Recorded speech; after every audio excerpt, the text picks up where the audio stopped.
Hi guys, tonight we begin a quiet journey into the world of a man who tried to map the invisible, the inner landscape of the human mind. His name was Sigmund Freud, and through dreams, fears and forgotten memories, he sought to uncover what truly drives us. He was a doctor not of the body, but of the soul's hidden corridors. So let's drift softly into his story, as if descending into the depths of thought itself. But before we begin, for those who enjoy slow, thoughtful stories about legendary figures, hit like, subscribe and share in the comments which personality or historical figure you'd like me to cover next. And tell me, where are you watching from? I'm always curious to see the different places my viewers are from. Freud was born in 1856 in a small town called Freiburg, in what is now the Czech Republic. His father, Jakob, was a wool merchant, strict but intelligent, and his mother Amalia was almost 20 years younger, warm, ambitious, and devoted to her son. Sigmund was their first child, and she called him Mein Goldener Siggi, my golden boy. Even as a child he stood apart, curious, serious, often lost in thought. The family soon moved to Vienna, a city of science and art, where Freud would live most of his life.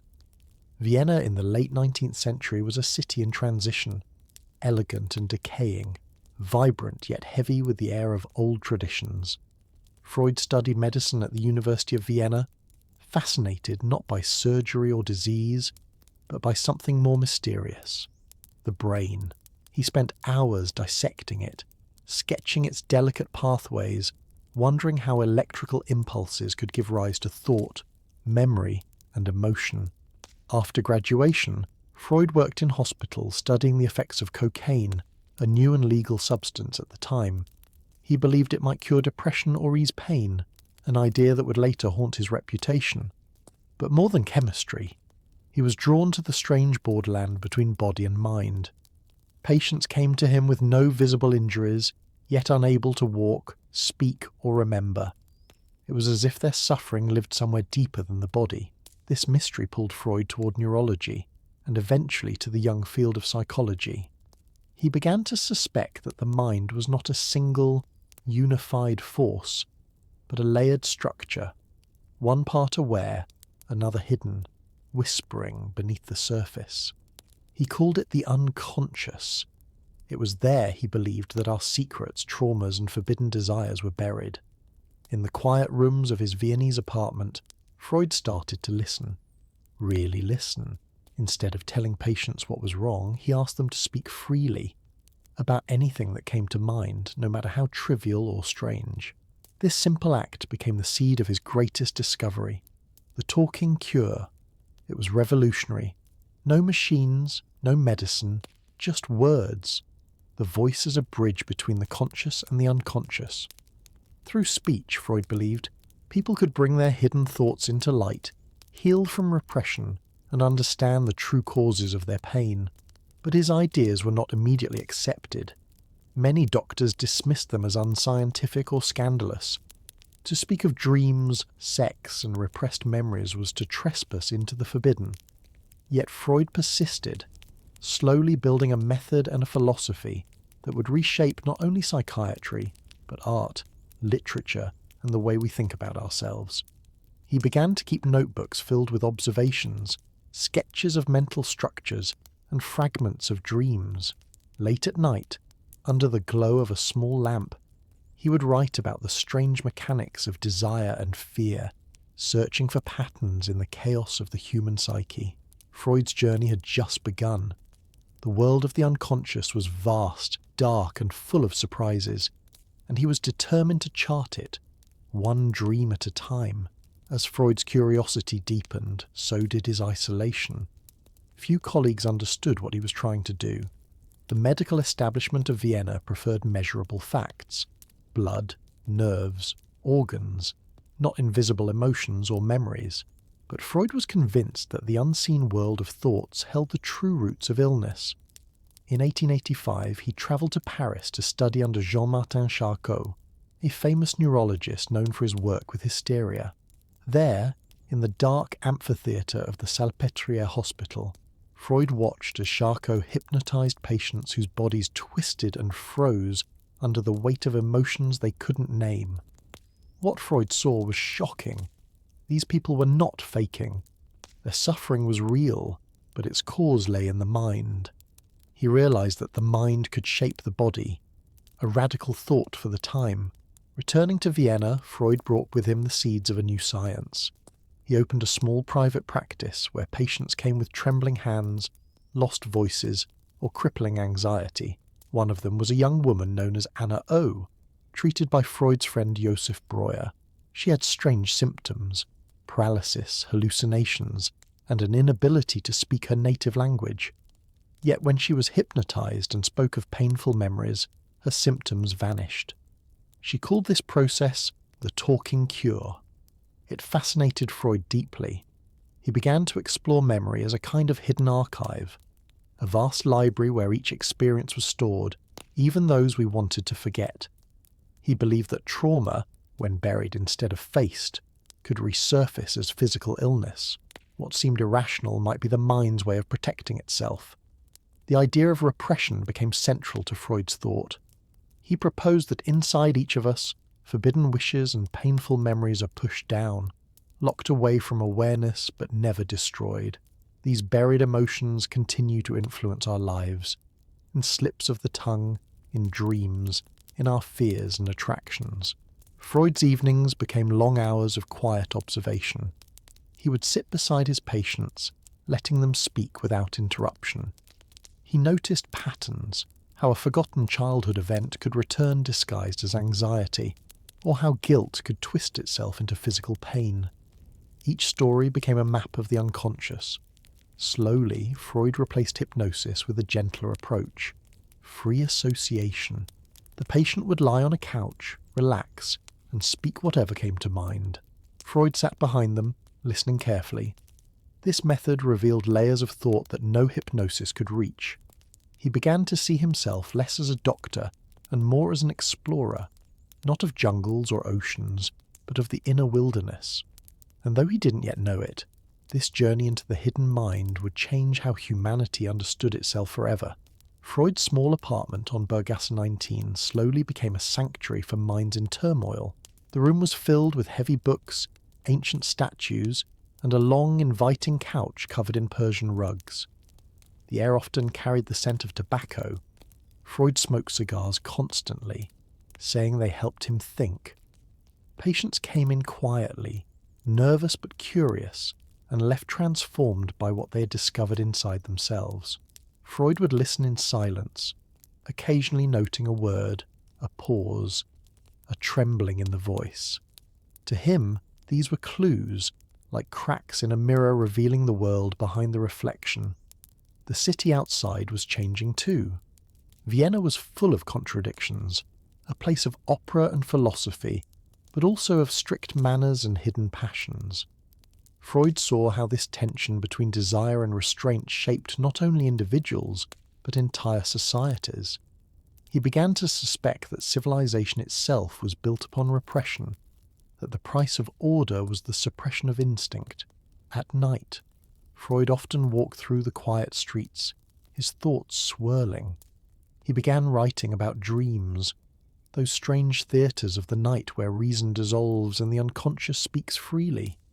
Why do we dream? What messages hide in their shifting images?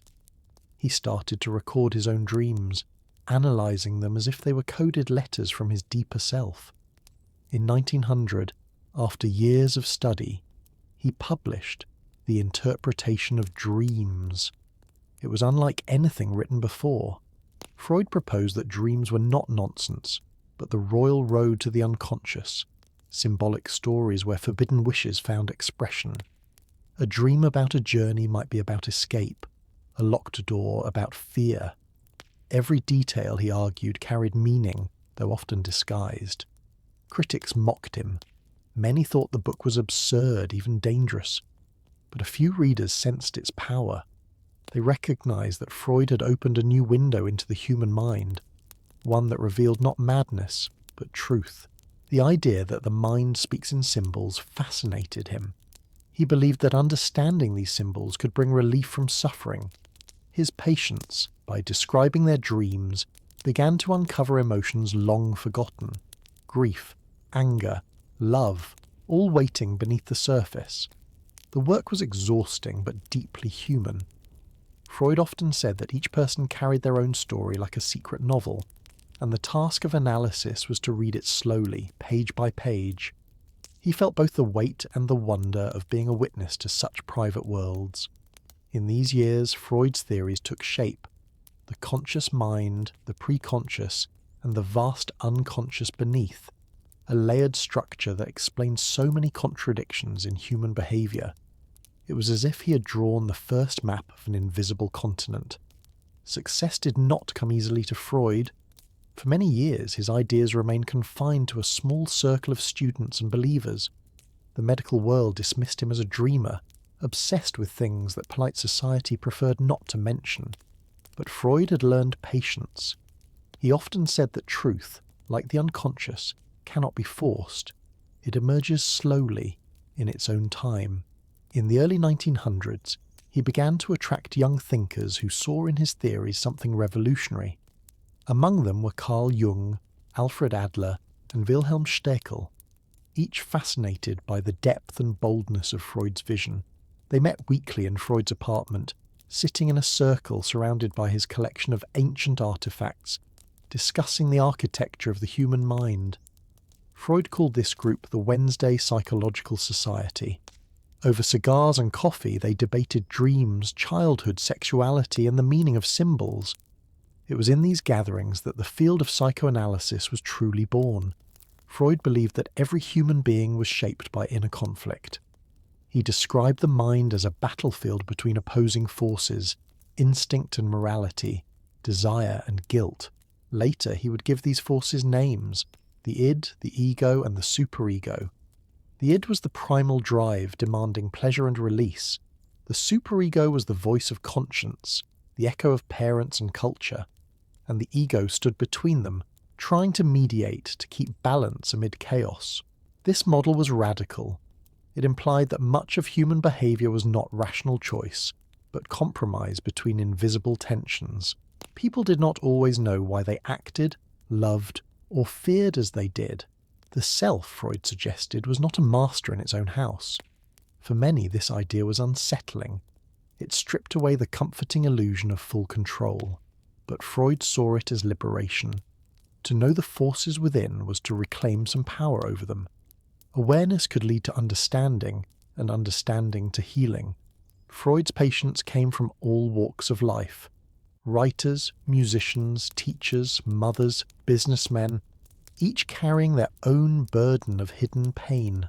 In the privacy of his study, they spoke of childhood fears, unspoken loves, and private humiliations. He listened not to judge, but to translate the language of the unconscious. He noticed how repetition ruled human life. People returned again and again to patterns of suffering, seeking what hurt them most. Freud called this the repetition compulsion. It was as if the psyche tried to rewrite its own story until it was finally understood. By now, Freud's reputation had begun to spread beyond Vienna. Articles appeared in European journals. Students came from abroad to study under him. Though still controversial, his ideas were finding their way into art, literature, and philosophy. The doctor who had once been ignored was slowly becoming a prophet of the human mind. By the time Freud entered middle age, his name had begun to echo beyond Vienna, though not always kindly.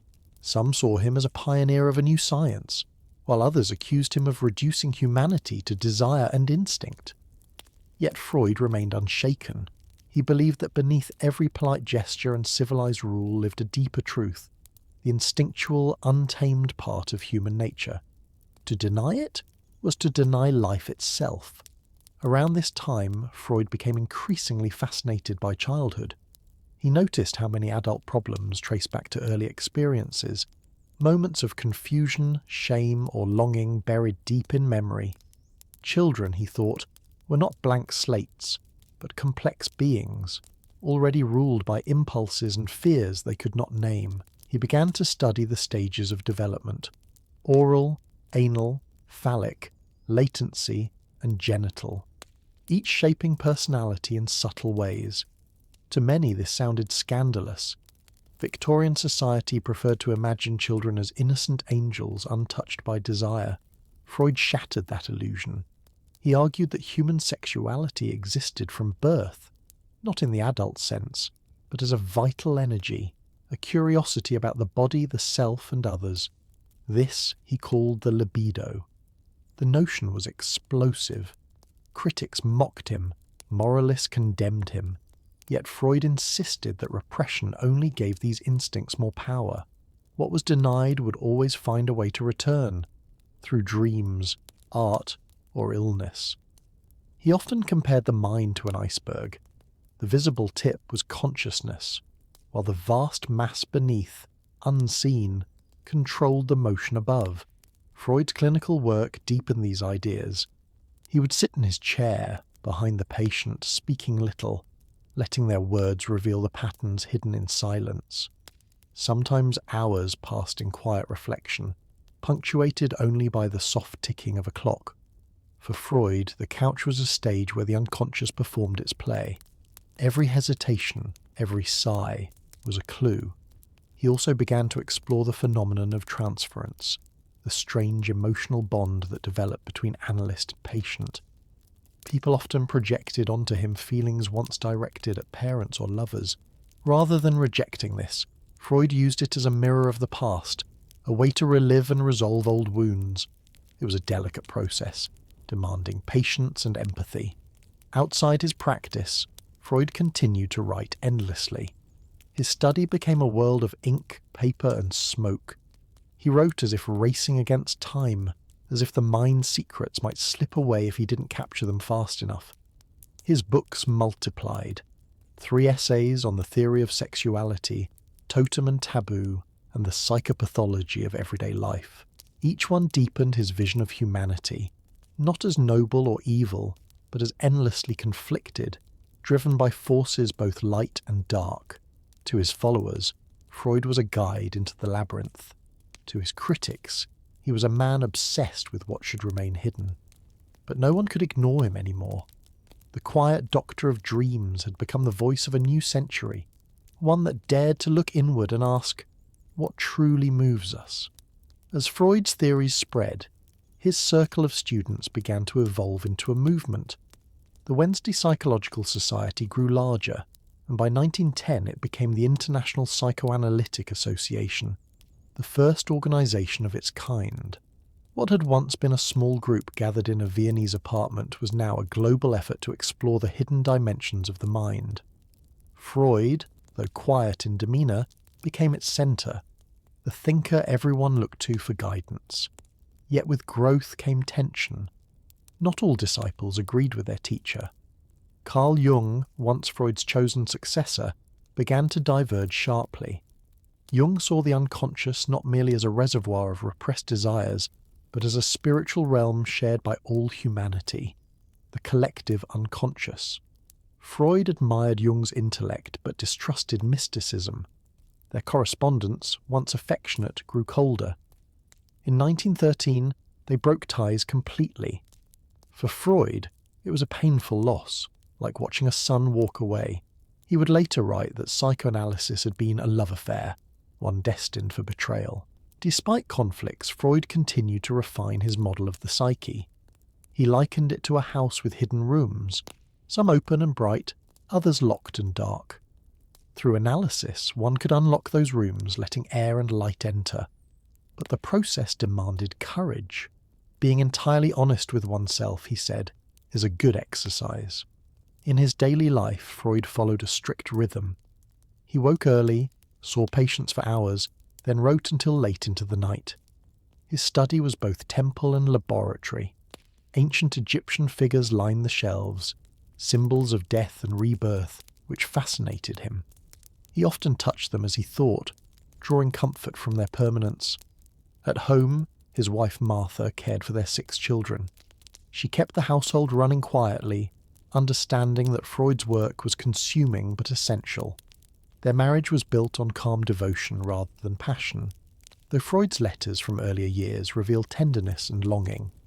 He believed love itself carried layers of unconscious meaning, a mixture of affection, dependency, and desire. The early 20th century was turbulent, and Freud's ideas spread through a Europe trembling with change. Painters, writers, and philosophers began to draw inspiration from his theories. In art, surrealists like Salvador Dali embraced the dream as a key to creation. In literature, Kafka and Joyce mirrored Freud's fragmented self in their characters' minds. Yet, as his fame grew, Freud remained wary of being treated like a prophet. He often reminded his followers that psychoanalysis was not a religion but a method, a way to observe and interpret, not to preach. Still, his influence reached far beyond medicine. The language of repression, defense, and desire entered ordinary conversation.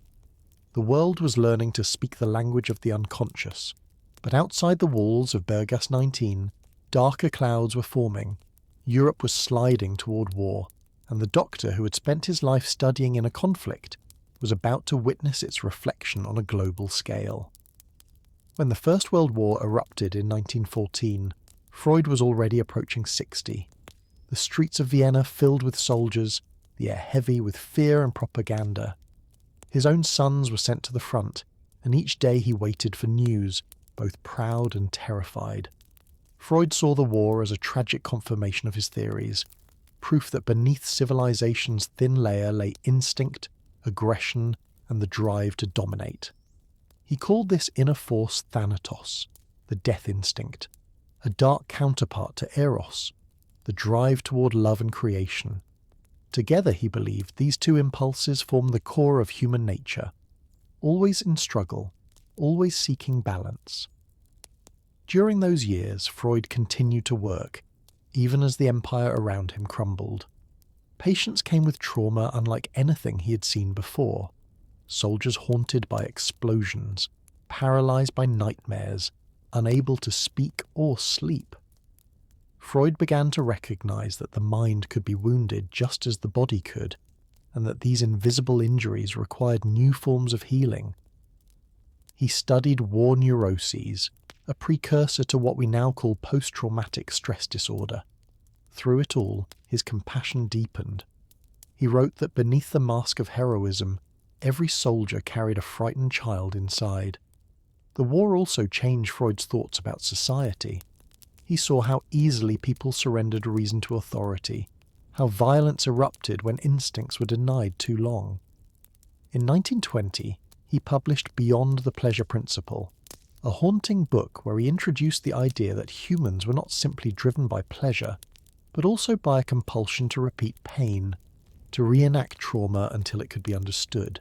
The idea shocked even his followers, but Freud had witnessed too much suffering to believe that pleasure alone ruled the mind.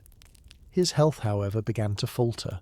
Years of heavy smoking led to cancer of the jaw, forcing multiple surgeries that left him in constant pain. Still, he refused to stop working. With a prosthetic mouthpiece that made speaking difficult, he continued to see patients, write, and lecture.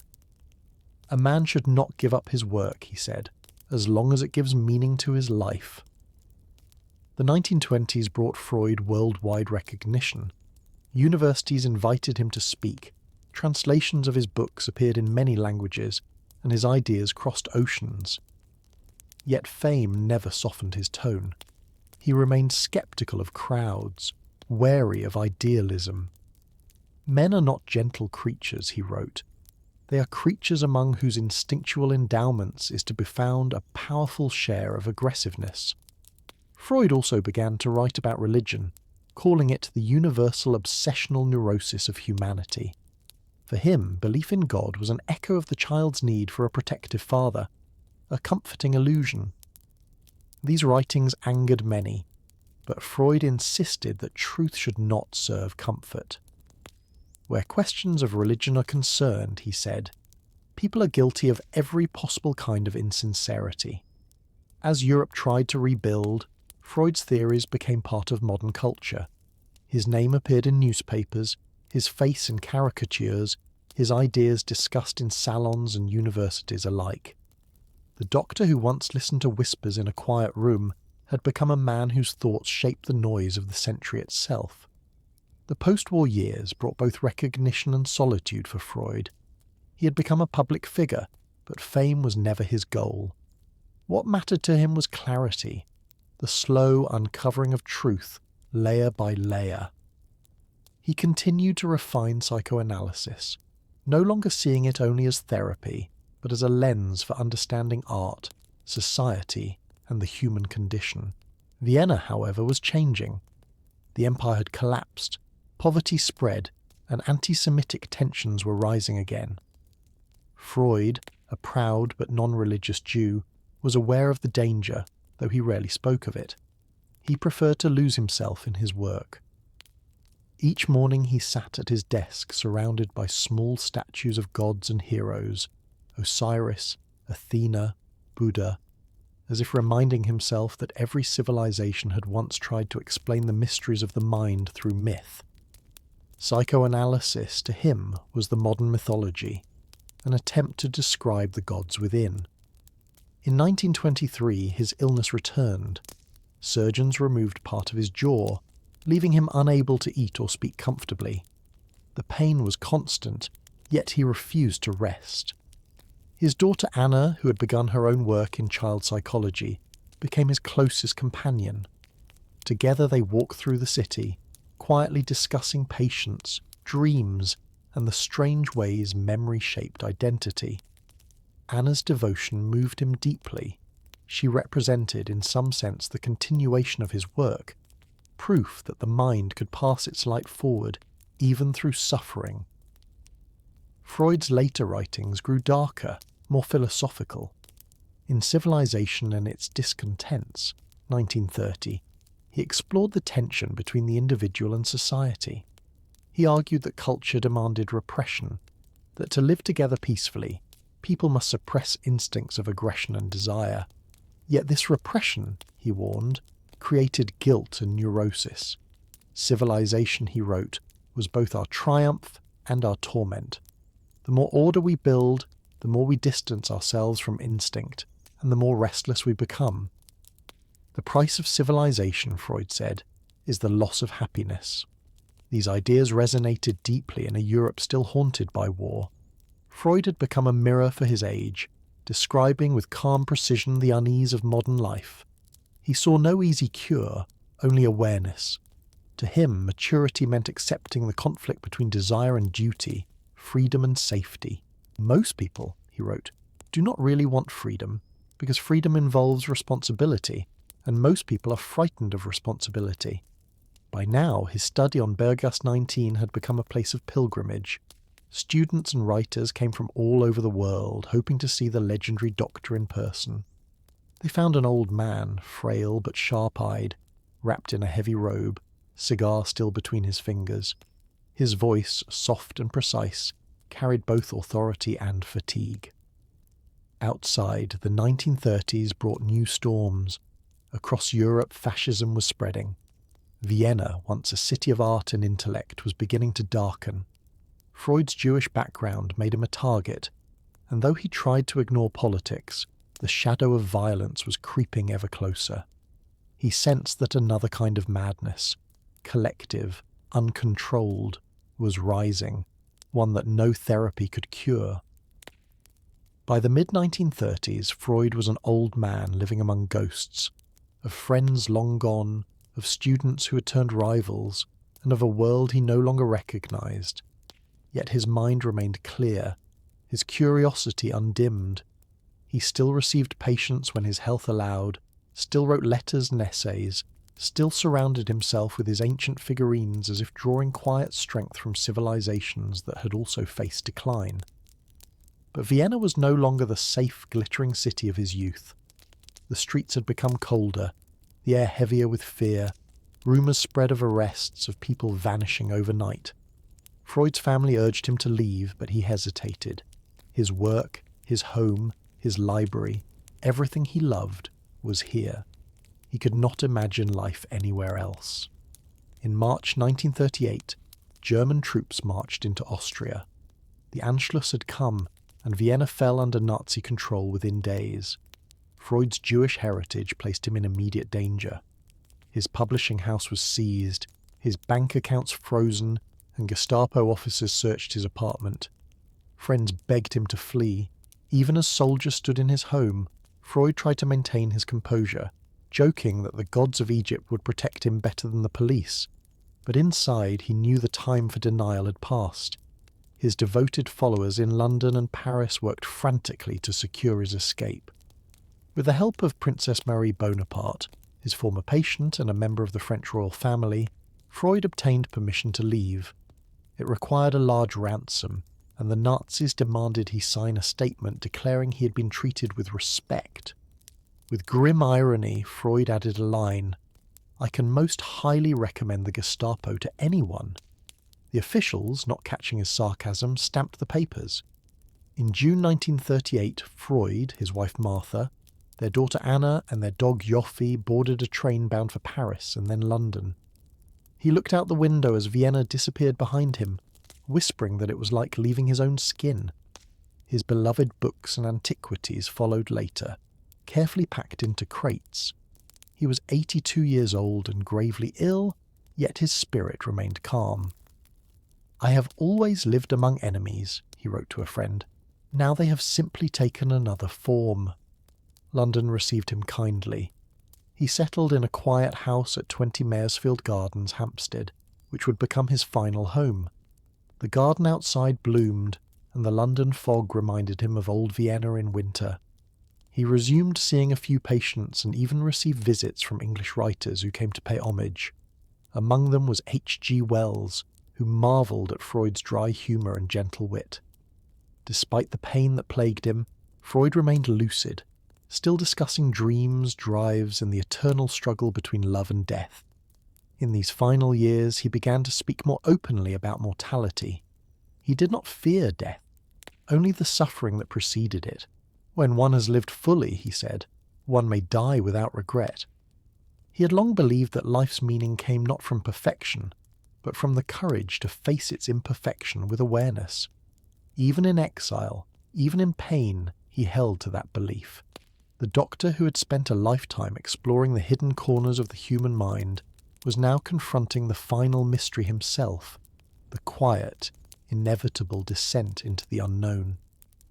In London, Freud found a fragile peace.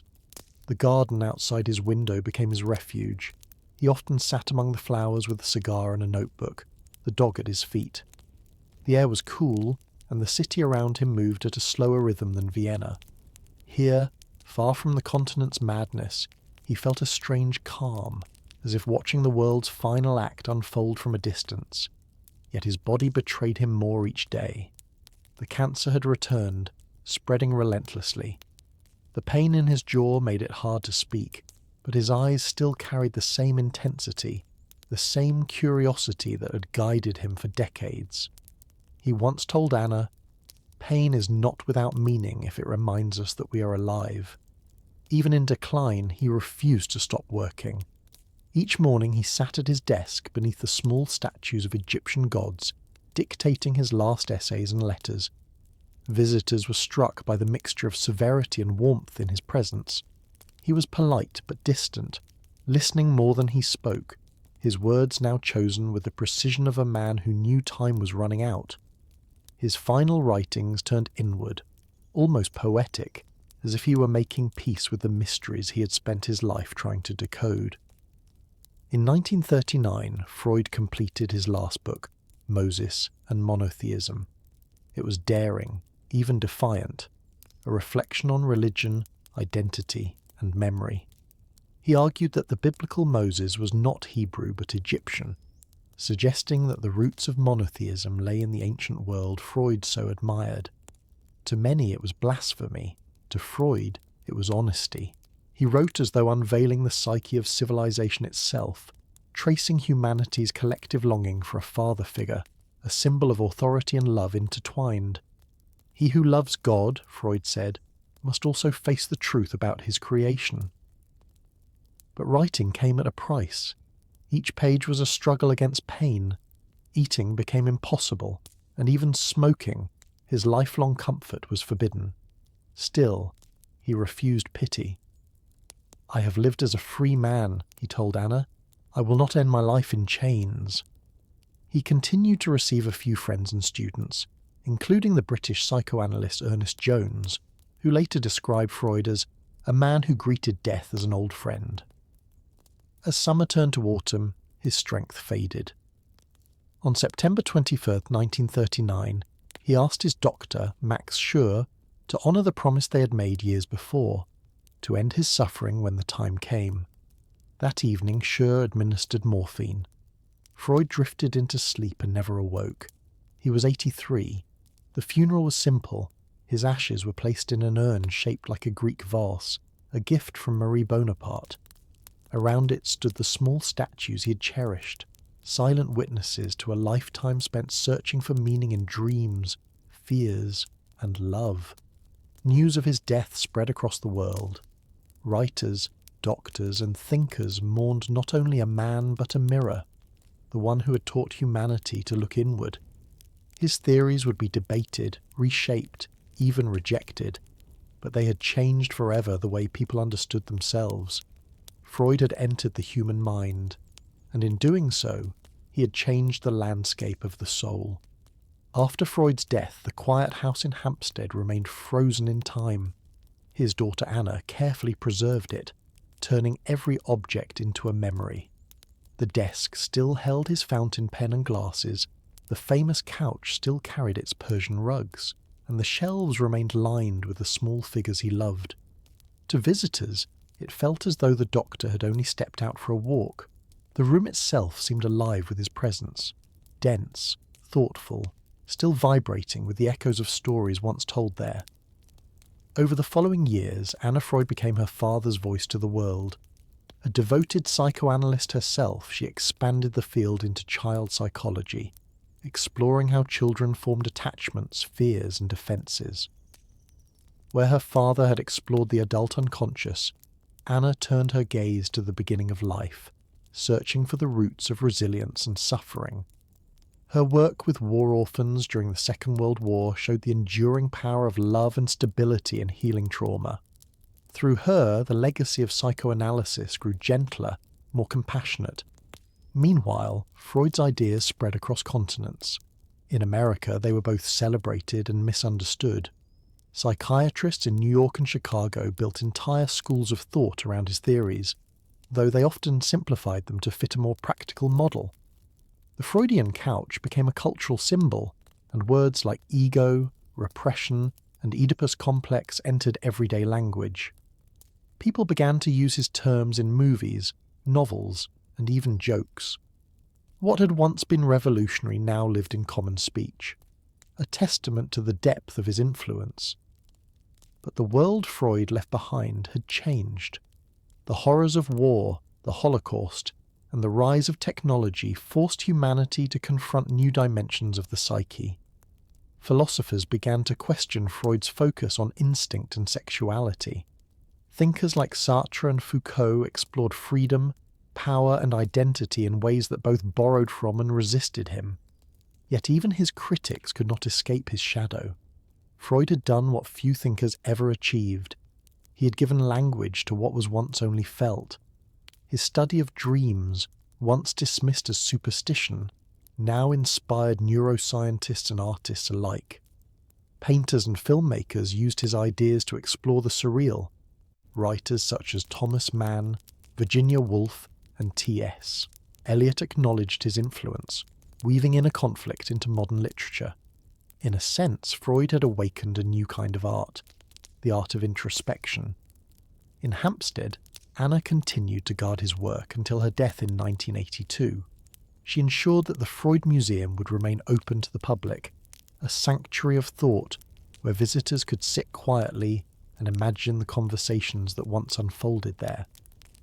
The museum stands today not as a monument to certainty, but to curiosity. It reminds all who enter that the human mind, in all its chaos and beauty, is still the greatest mystery we possess. And though the years have passed, Freud's question remains unanswered. How much of what we call self is truly ours, and how much belongs to the silent forces that move beneath? Time has softened the edges of Freud's image, but his shadow still stretches across modern thought.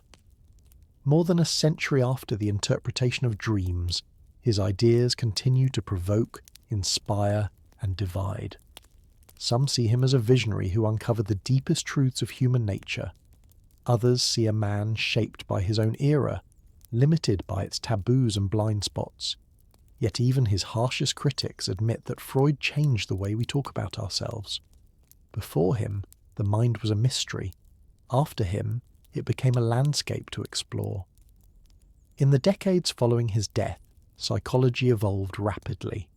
New schools emerged: behaviorism, humanistic therapy, cognitive science, each claiming to replace or refine Freud's legacy. Scientists began to map the brain with machines instead of words, studying neurons and chemistry instead of dreams. Yet Freud's language refused to disappear. People still spoke of repression, denial, projection, terms that had slipped from his theories into everyday life. Even modern therapy, though often stripped of its Freudian structure, still carried his spirit. The belief that healing begins with listening, and that words can free the buried truth. Freud's emphasis on childhood, once scandalous, became foundational. Researchers confirmed that early attachment and trauma leave lasting marks on the brain. His intuition, that the past lives inside the present, proved more accurate than even he could have known. Neuroscience gave new language to what Freud had only imagined, showing that memory and emotion intertwine in the body itself. The mind, it turned out, really does remember everything.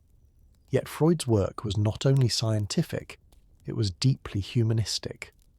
Beneath the technical terms lay a compassion for the fragile, contradictory nature of people. He understood that we are never entirely rational, that love and fear shape our choices more than logic ever will.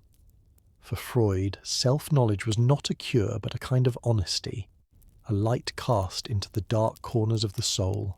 Still, his blind spots are impossible to ignore. His theories on women, coloured by the biases of his time, drew heavy criticism. Ideas like penis envy and the supposed inferiority of the female psyche were later dismantled by feminist thinkers such as Karen Horney and Simone de Beauvoir. They argued that Freud had confused cultural repression with biological destiny. Yet even in opposition, they spoke his language. His framework gave them something to push against. Art continued to echo his discoveries. In surrealism, dreams became doorways. In film, directors like Hitchcock and Bergman turned the unconscious into visual poetry. Literature mirrored his insights. Writers exposed the secret desires and anxieties that lay beneath social masks. Freud's fingerprints were everywhere, in the confessionals of novels, in the ambiguity of theatre, in the fragmented inner voices of modern poetry. Today, the man himself feels like a figure from myth, half scientist, half storyteller. The doctor who sat behind his patients, silent and watchful, became a symbol of humanity's attempt to understand its own depths. Whether revered or rejected, he remains impossible to forget. Perhaps that is the truest measure of his influence, that every time we ask why we feel, dream, or fear as we do, we are still speaking in the language he gave us. The world Freud helped to shape has grown more complex than he could have imagined. Science now peers into the living brain with scanners and data, measuring thought in flashes of light, decoding emotion in neural patterns. Yet despite all the technology, the mystery remains. We can map the mind's structure, but not its soul. Freud would have smiled at that.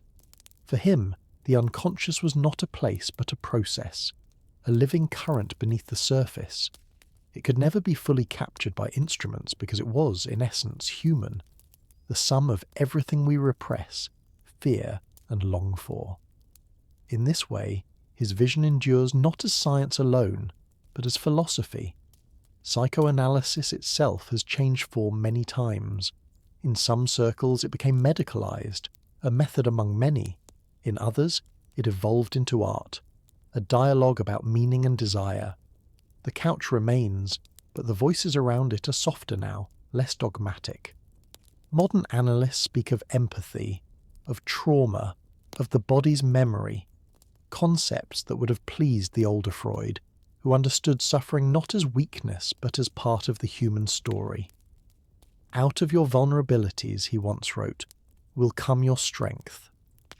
The 20th century, shaped by war, ideology, and rapid change, tested Freud's ideas again and again. Totalitarian regimes sought to control minds, to repress individuality itself. Propaganda became a kind of mass hypnosis, proving Freud's warnings about humanity's hidden drives. His nephew Edward Bernays, often called the father of public relations, even used Freudian insights to influence advertising and politics, turning the study of the unconscious into a tool of persuasion. Freud might have found that irony bitter, that his exploration of truth had helped others craft illusion. Still, his central insight, that we are not fully aware of ourselves, remains unshaken. Every generation rediscovers it in its own way. Therapists, artists, philosophers, and neuroscientists continue the conversation he began, that beneath reason lies emotion, and beneath emotion, the pulse of instinct. The mind, Freud believed, was not an enemy to conquer, but a companion to understand. Being entirely honest with oneself, he said, is a good exercise. His own honesty had cost him much. He endured ridicule, exile, illness, and loss, yet never abandoned the pursuit of inner truth. He lived through an age that demanded certainty and offered only questions. In that tension, Freud found purpose. He once described himself as a conquistador, not of land, but of the invisible world inside human beings. He did not always reach the answers he sought, but he drew the map by which others would travel.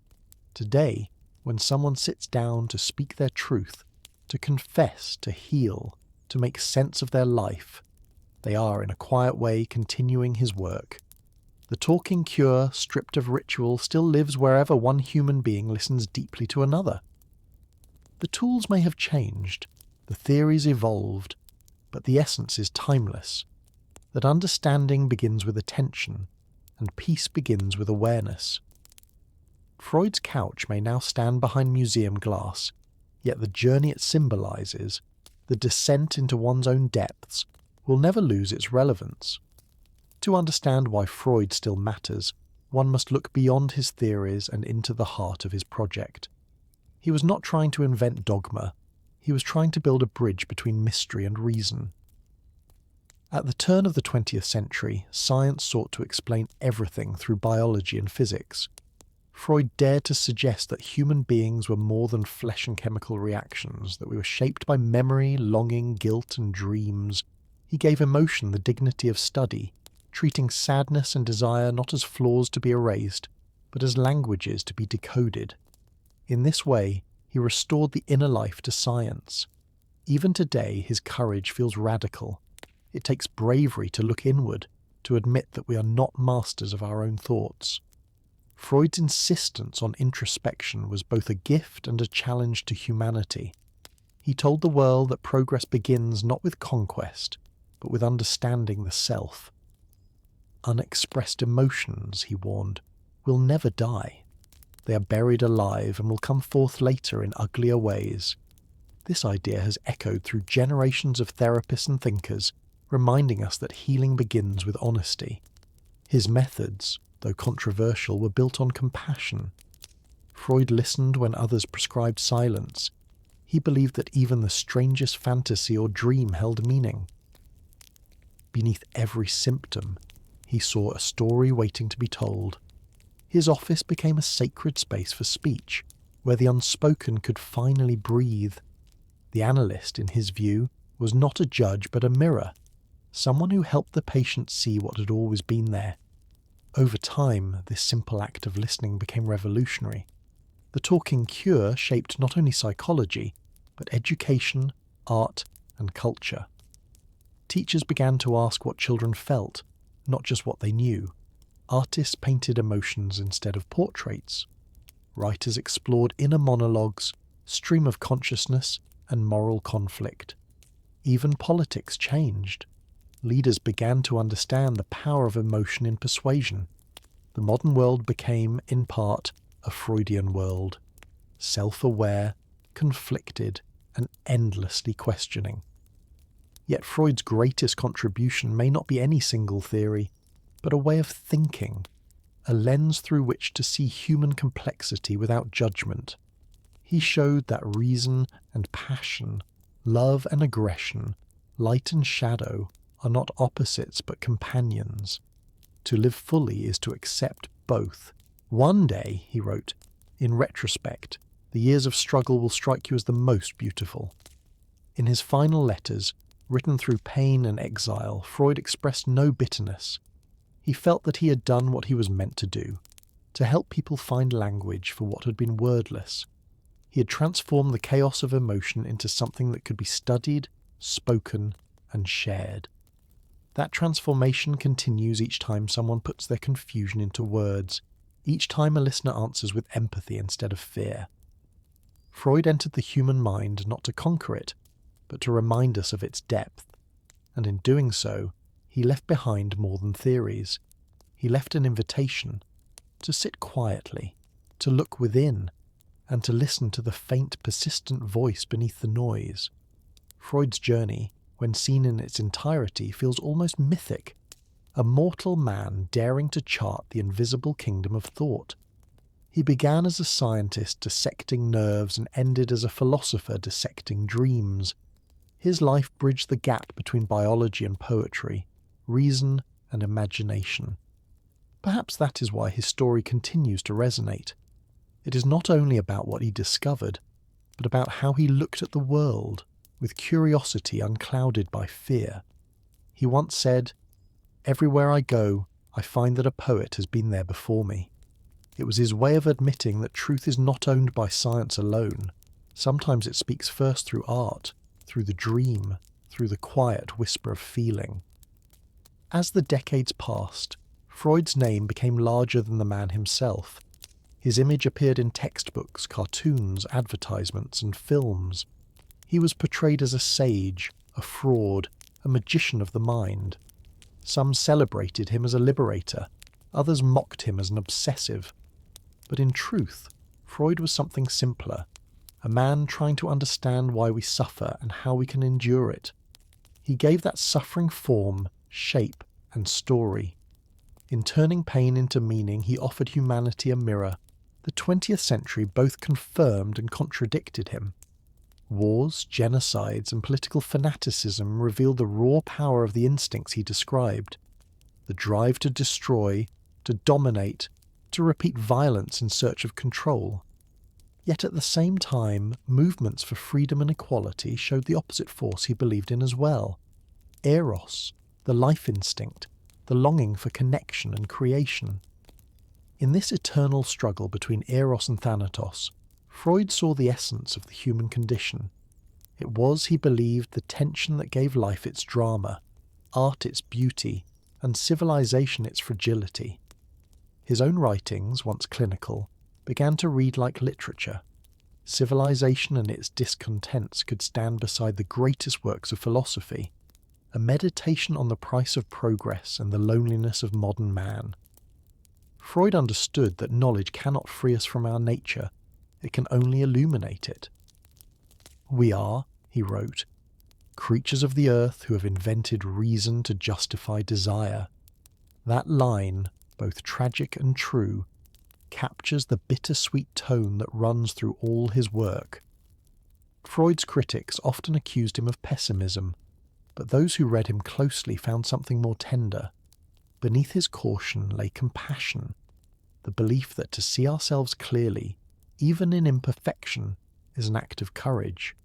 He never promised happiness, only awareness, and in awareness, he saw the possibility of peace. "The voice of the intellect," he wrote, "is soft, but it does not rest until it has gained a hearing."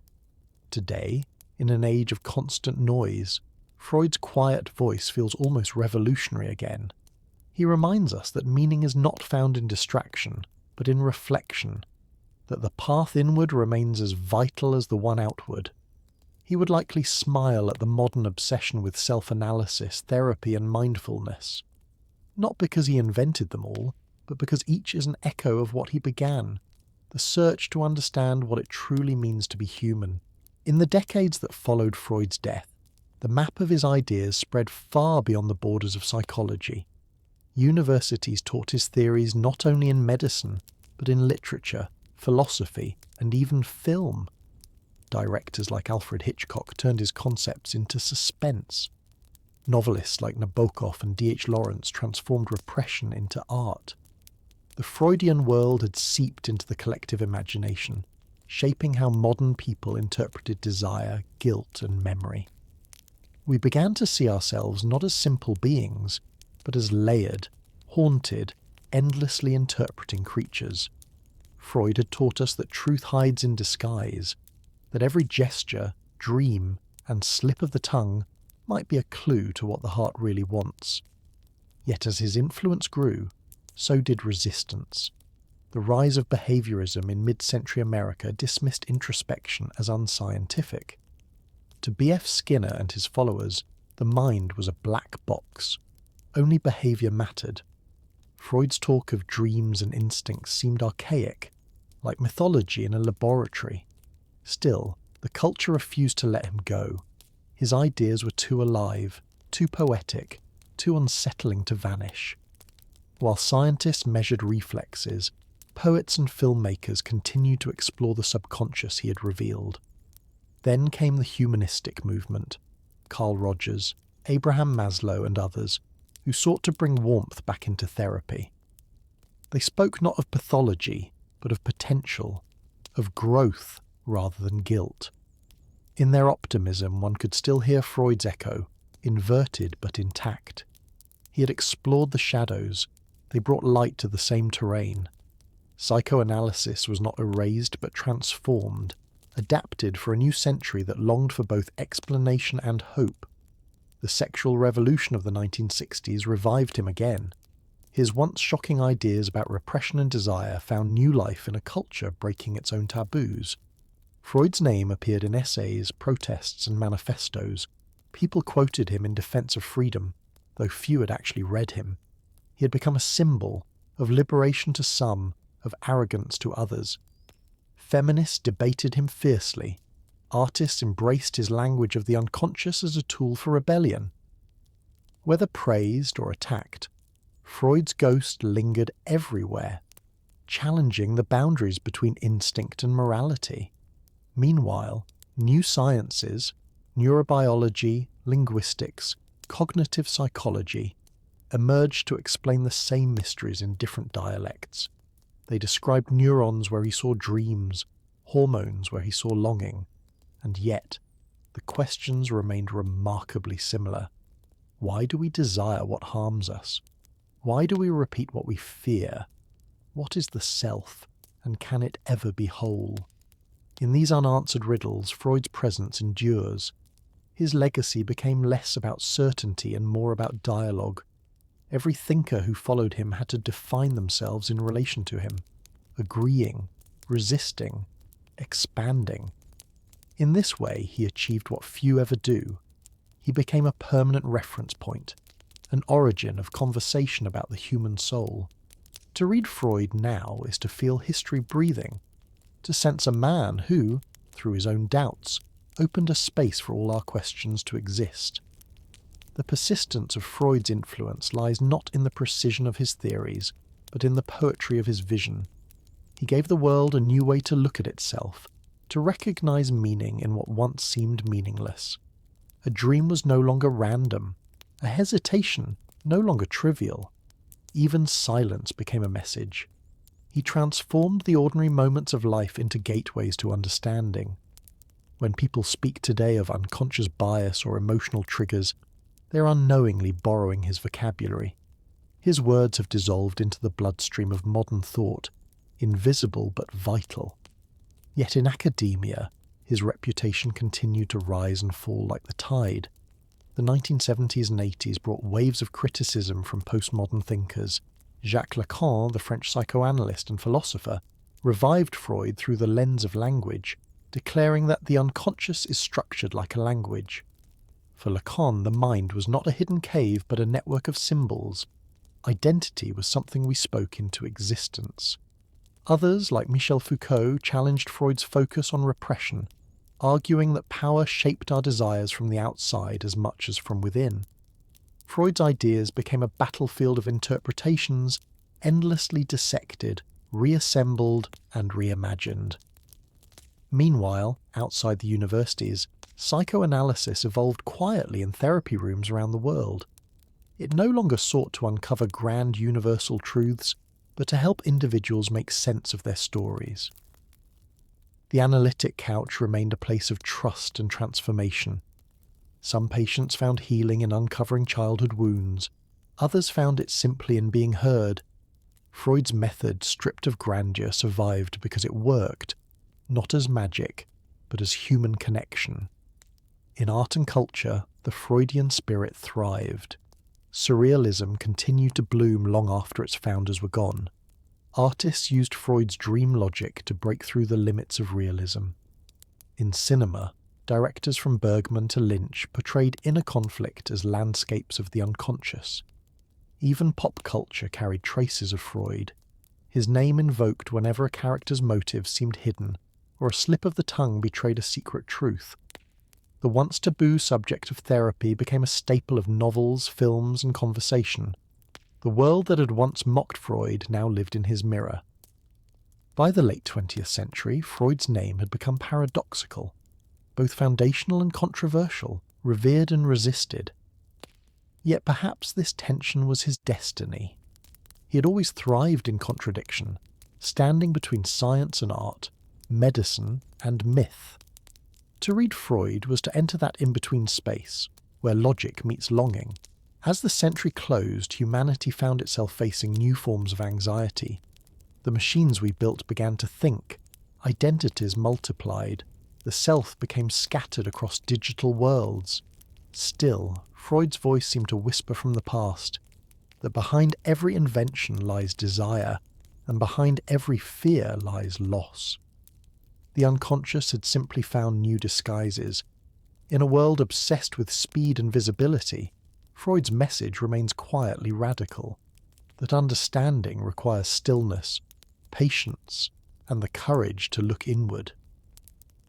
As the 21st century began, Freud's shadow stretched into the digital age, reshaped but not erased. The tools of self-understanding had changed. Therapy moved online, algorithms began predicting emotion, and social media turned the private psyche outward for all to see. Yet in this new landscape, Freud's ideas felt more relevant than ever. He had warned that civilization demanded repression, that the more we controlled instinct, the more it returned in disguise. Now, in the constant performance of identity, people displayed curated versions of themselves while hiding exhaustion beneath. Freud might have seen the internet as the unconscious made visible, dreams, fears, and desires spilling across screens without censorship.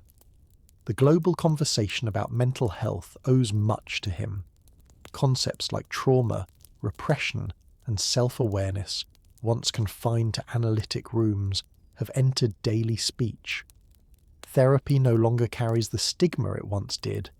To speak of anxiety or inner conflict is now a mark of courage. Freud's original belief that talking heals has become a cultural truth. Podcasts, confessions, memoirs, and online communities all echo the talking cure. The form has changed, but the principle endures. Words are medicine. Still, critics persist. Modern neuroscience shows that memory is less reliable than Freud imagined, and that the unconscious is not a single hidden chamber, but a web of processes. Some accuse him of speculation dressed as science. Others defend him as a pioneer whose tools were intuition and empathy, not machinery. Both are right. Freud's genius was not in accuracy, but in imagination. He built metaphors vast enough to contain contradiction, and through them, people began to recognize themselves.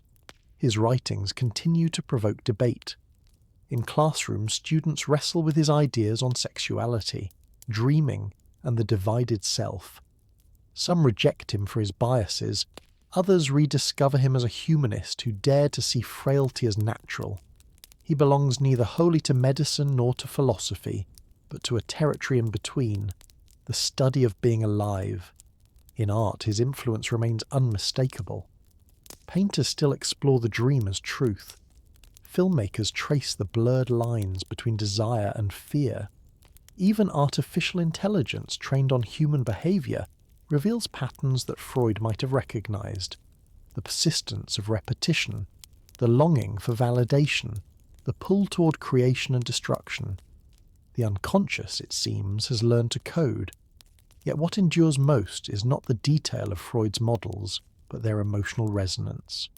He treated suffering not as failure, but as evidence of complexity. He believed that to live consciously was to live with conflict, and that peace came not from erasing desire, but from understanding it. In an era chasing instant comfort, that message feels almost revolutionary. Standing at the crossroads of science and story, Freud gave modern humanity its most intimate adventure, the journey inward.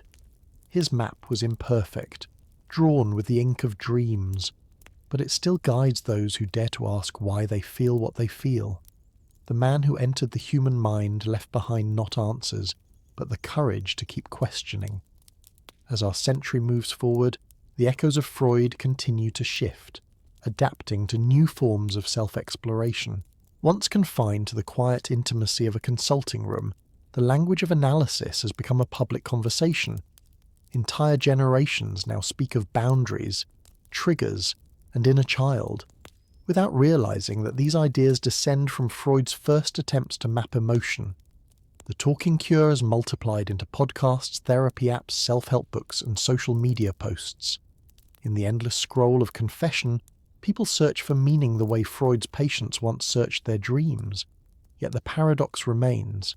The more we talk about the self, the harder it becomes to hear it.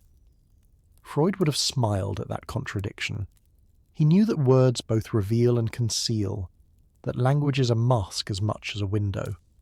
If Freud were alive today, he might see humanity as caught between two impulses he named long ago, Eros and Thanatos. The drive to connect and create now lives in digital networks, while the drive toward destruction shows itself in burnout, distraction, and outrage. We are both closer and lonelier than ever. Technology has given voice to the unconscious on a global scale. The internet's chaos, the dreams, fears, and desires posted in fragments, feels like a modern collective psyche, unfiltered and restless. Freud might have called it a new dream landscape, where civilization wrestles once again with its instincts. At the same time, neuroscience and psychology continue to revisit his questions through new tools. Brain imaging, behavioral data, and genetics explain mechanisms that Freud could only imagine. Yet his core intuition, that human beings are divided within themselves, remains untouched. The instruments have changed. The mystery has not. We still ask why we repeat our mistakes, why love and fear intertwine, why freedom often feels unbearable. No scan can yet translate these questions into numbers.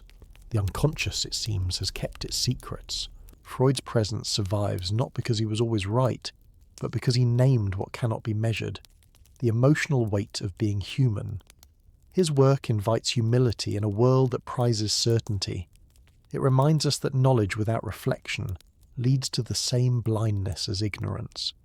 In every generation his voice returns quietly, urging us to pause, to listen beneath our noise. When visitors step into the Freud Museum in London today, they find his study just as he left it. The desk, the figurines, the famous couch, all preserved in amber light. Outside, the city hums with life, but inside, time stands still. It is a place of stillness in a restless age, a reminder that all progress begins in silence. The doctor who once listened for whispers now invites us to do the same. And so, Freud remains not a relic, but a companion. Each time we close our eyes and ask what a dream might mean, or catch ourselves repeating an old pattern, his legacy breathes again. He taught us that understanding begins with curiosity, and that even the smallest insight into ourselves can change everything. In that way, the man who entered the human mind never truly left it. More than 80 years after his death, Sigmund Freud remains both omnipresent and elusive, a thinker everyone knows, yet few have truly read. His portrait, often caricatured with a cigar and stern gaze, has become a shorthand for introspection itself. But behind the myth was a man of contradictions, skeptical yet spiritual, confident yet tormented by self-doubt, endlessly curious about the same mystery that puzzled him to the end: what makes a person who they are. His theories have been dismantled, reinterpreted and rebuilt countless times, yet the architecture he left behind still shapes the house of modern thought. In the era of mindfulness and therapy culture, Freud's influence is everywhere, though often disguised. When people talk about shadow work, they echo his call to confront the repressed. When they speak of trauma responses, they continue his idea that the past lives inside the present. When someone says they want to find themselves, they're reenacting the Freudian quest for self-understanding. Even the skepticism toward his ideas is part of his legacy. To question Freud is, in a way, to do what he asked, to think critically about our own assumptions. In recent years, new thinkers have returned to him not as a scientist but as a storyteller. They see Freud as the first great narrator of the modern psyche, blending observation with metaphor, creating myths to make sense of consciousness. The id, ego, and superego, once scientific hypotheses, now function as timeless symbols of the struggle within every human heart. They remind us that order and chaos, instinct and morality, freedom and restraint are not enemies, but partners in our internal dance. Freud's work endures because it is not about perfection, but paradox.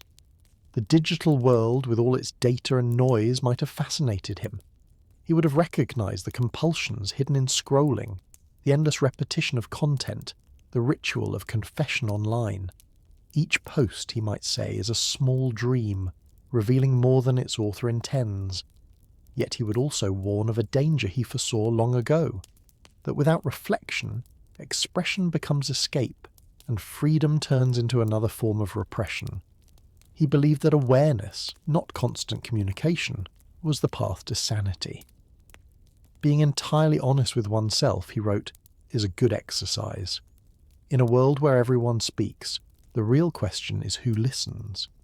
Freud's last home in Hampstead still stands as a quiet refuge for reflection. Visitors walk through its rooms with reverence, sensing not grandeur but intimacy. The couch, worn and faded, seems to invite every passerby to pause and remember that beneath intellect lies vulnerability. It is humbling to realize that so much of what we call psychology began in such a small human space. A conversation between two people, one speaking, one listening.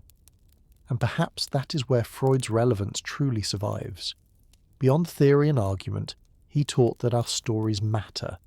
He gave people permission to name their pain, to search their own depths without shame. In doing so, he offered something far greater than diagnosis. He offered connection.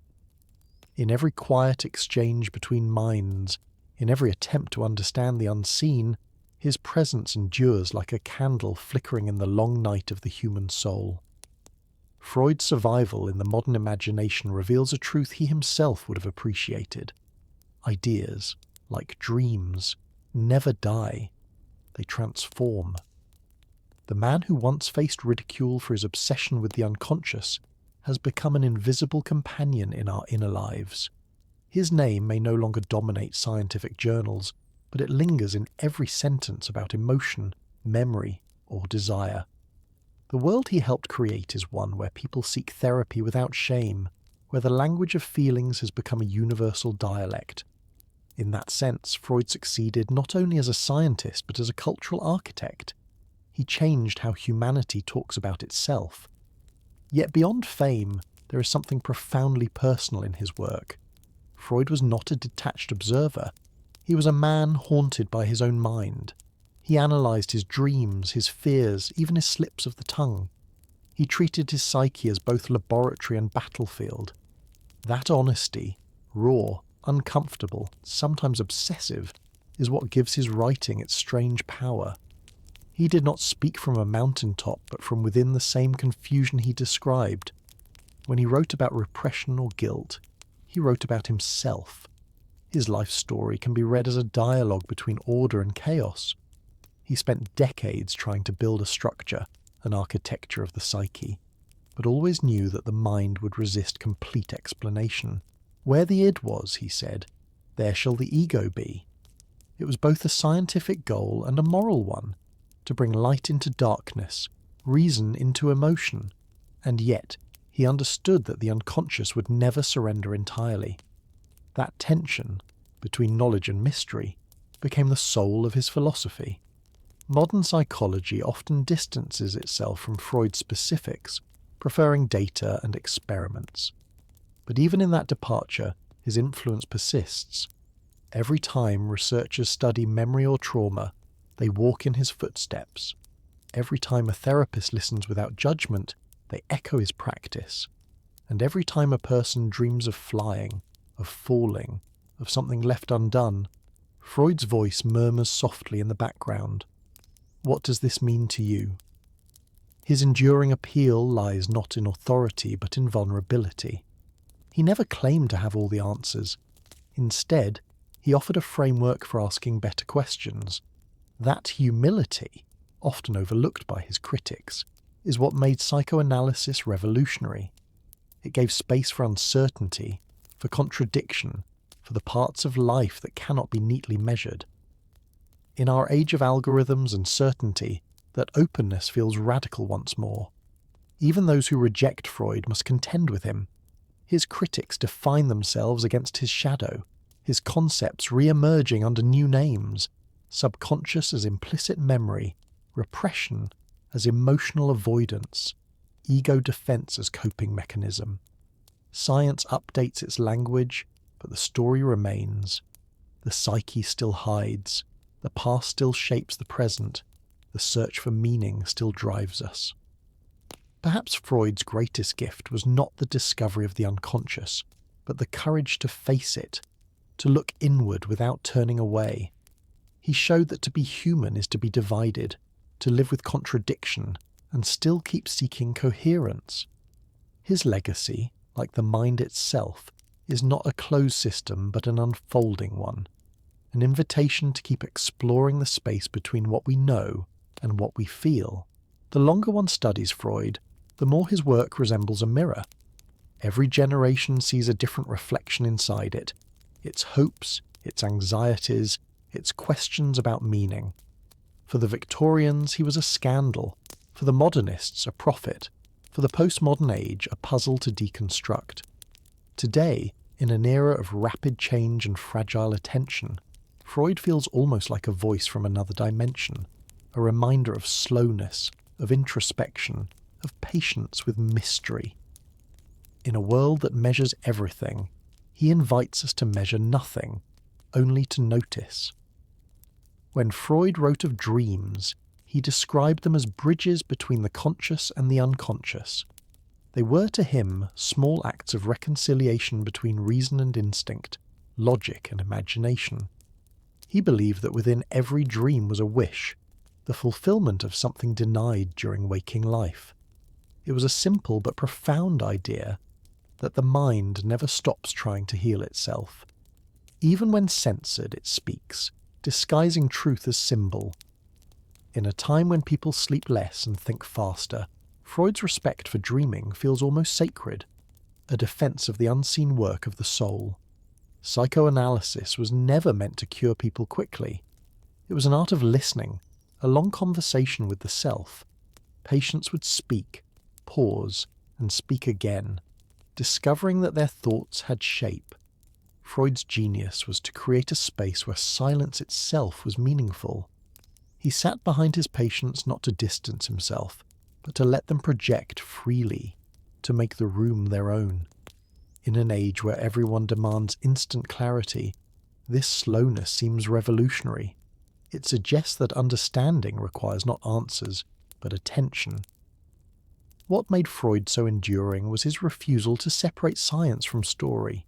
He used myth, metaphor and history to explain psychological truth. Oedipus, Narcissus, Eros. These were not just characters to him, but living forces within each of us. He knew that rationality alone could not describe love or grief, that we are shaped as much by imagination as by experience. This union of science and poetry is what gives his work its lasting warmth. Critics often accuse Freud of being too focused on conflict and pain, but even that darkness carried hope. He believed that insight could free us, that by bringing the unconscious into light, we might gain some measure of peace. Where there was id, he wrote, there shall ego be. It was not an order, but a wish, a belief that awareness could soften chaos. In his quiet way, Freud was an optimist. He trusted the mind's capacity to adapt, to evolve, to find balance even in turmoil.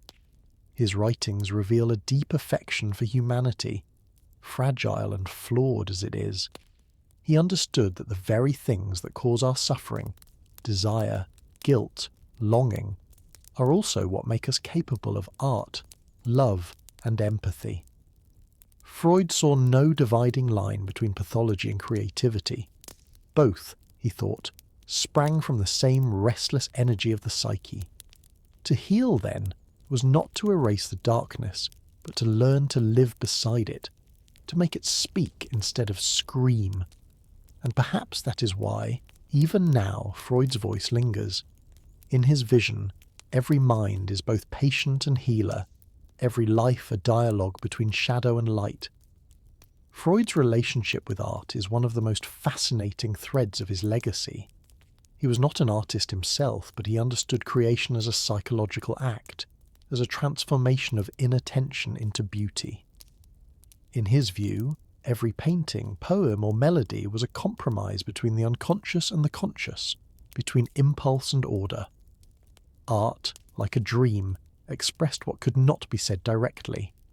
He collected sculptures of gods, heroes, and animals from ancient civilizations, arranging them around his desk not as decoration, but as silent metaphors for the hidden life of the soul. Each piece represented a fragment of myth, a symbol of desire, fear, or rebirth. In that sense, his study was less an office and more a small museum of the unconscious.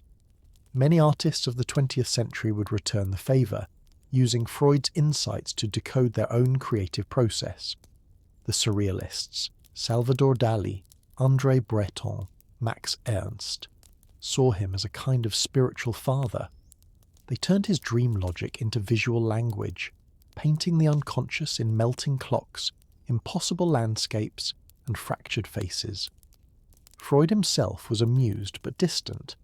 He preferred real patients to abstract canvases, yet he recognized in their work the same struggle he observed in analysis, the battle between expression and censorship, freedom and control. Both the analyst and the artist, he said, work in the material of dreams. Literature too found new life through Freud's theories. Writers like Franz Kafka, Virginia Woolf, and James Joyce explored consciousness in ways that paralleled psychoanalysis. Stream of consciousness narration, fragmented storytelling, and psychological depth all carried the fingerprints of Freudian thought. Characters became less symbols of virtue or vice, and more reflections of conflict.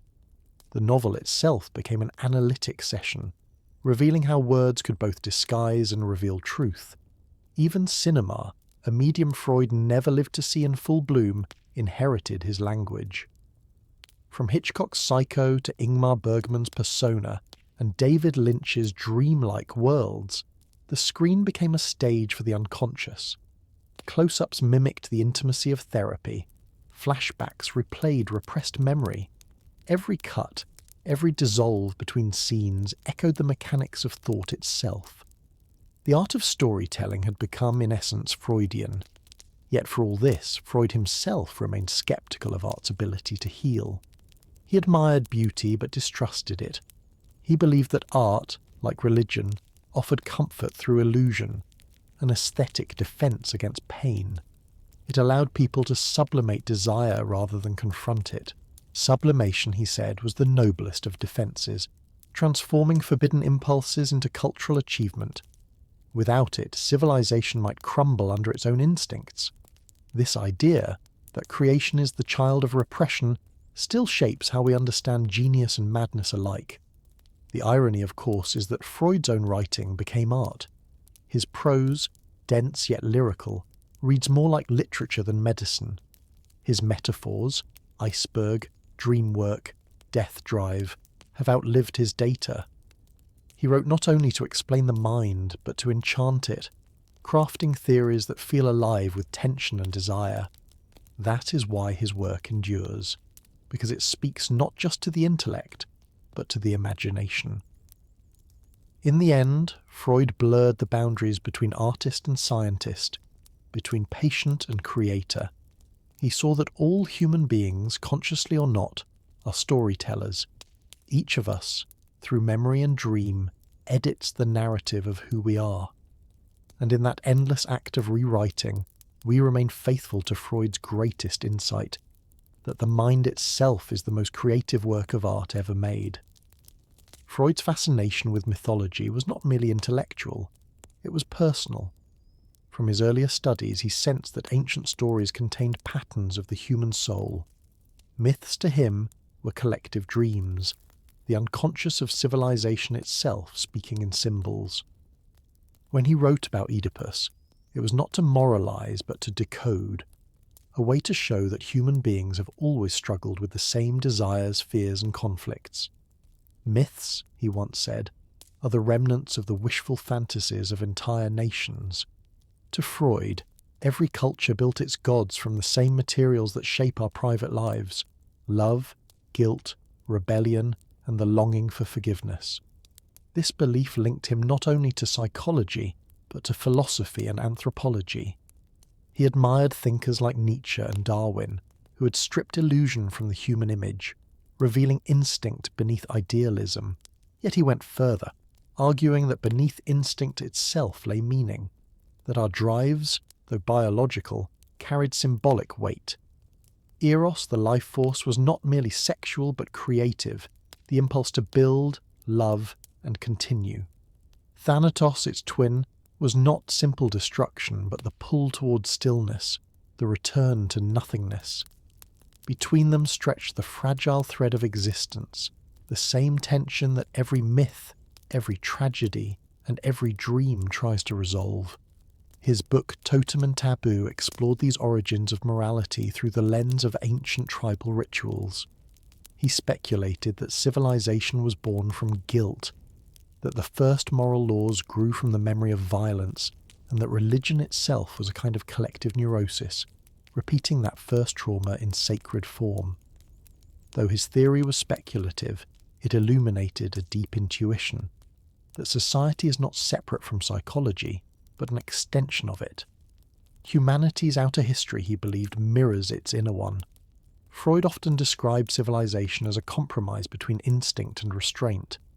To live among others meant constant negotiation between freedom and safety, desire and conscience. This eternal conflict, he argued, was the source of both suffering and progress. Without repression, there could be no art, no order, no empathy. Yet too much repression bred neurosis and cruelty. Balance was fragile, always temporary, always shifting. It was the same balance he sought in his patients, an equilibrium between what must be expressed and what must be contained. In Civilization and its Discontents, written late in his life, Freud gave this conflict its clearest form. He saw that every person carries two opposing longings, to belong and to be free. Society demands conformity. The individual seeks pleasure and self-expression. Both cannot fully coexist. This tension, he believed, defined the human condition.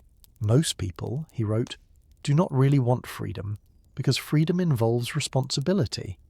His tone was melancholy, yet not despairing. He saw awareness as the only antidote, not perfection, but consciousness. To know one's drives was to live less blindly. Freud's mythic imagination allowed him to weave psychology, history, and poetry into a single fabric. He saw the same patterns repeating across time. the son challenging the father, the forbidden becoming sacred, the desire for immortality shadowed by the pull of death. In every myth, he found evidence of the same struggle he witnessed on the couch, and in every patient he found echoes of ancient gods. It was this bridge between the ancient and the modern that gave his work its timeless weight. Freud reminded the world that progress does not erase our past, it only transforms its symbols. Beneath the skyscrapers and screens, we remain creatures of dream and ritual, forever acting out stories written long before we were born. Freud's view of religion was among his most controversial and enduring ideas. To him, belief in God was not evidence of divine truth, but of psychological need. He called it an illusion, born from the same longing that makes a child seek protection from a parent. In The Future of an Illusion, he wrote that humanity created religion to manage fear, to transform chaos into meaning. We pray because we are vulnerable. We build gods because we cannot bear uncertainty. This was not mockery, but analysis. Freud saw religion as a masterpiece of the collective mind, a structure that soothed anxiety and preserved morality, even while hiding its origins in wishful thinking. He was fascinated by faith, even as he dismantled it. Raised in a Jewish family but personally atheist, he carried both reverence and rebellion within him. He admired the ethical strength of religion but distrusted its promise of salvation. He argued that maturity demanded we accept reality without illusion, that human beings must learn to live without divine protection, to replace hope with honesty. No, our science is no illusion, he wrote defiantly. But an illusion it would be to suppose that what science cannot give us we can get elsewhere. Yet beneath this rejection lay compassion. Freud understood why faith persisted. It answered the heart's deepest need for meaning. He saw that religion, like dreams, gave form to what reason could not express. In private letters, he admitted that he envied the faithful their comfort, even as he refused their creed. His critique was not meant to destroy belief, but to unmask its psychological roots. In that sense, Freud treated religion the same way he treated the psyche, with both skepticism and tenderness. His analysis extended beyond theology to culture itself. He believed that every society invents its own illusions, stories that justify suffering, rituals that tame desire. Religion was one, but so were nationalism, romantic love, and even art. Each offered consolation, each demanded surrender. Freud's realism was stark, yet strangely liberating. He argued that the end of illusion need not mean despair. It could open the door to responsibility, to creating meaning consciously rather than inheriting it blindly. This perspective made him both admired and feared. Religious scholars accused him of arrogance. Philosophers called him a prophet of disillusionment. But his message was subtler. Freud did not ask humanity to abandon faith entirely.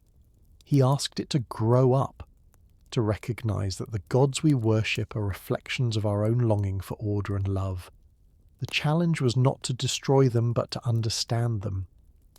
In Moses and Monotheism, his final and most daring book, he imagined that the figure of Moses was Egyptian, not Hebrew, a symbol of how ideas, like people, migrate and evolve. It was less a historical claim than a parable about memory and identity.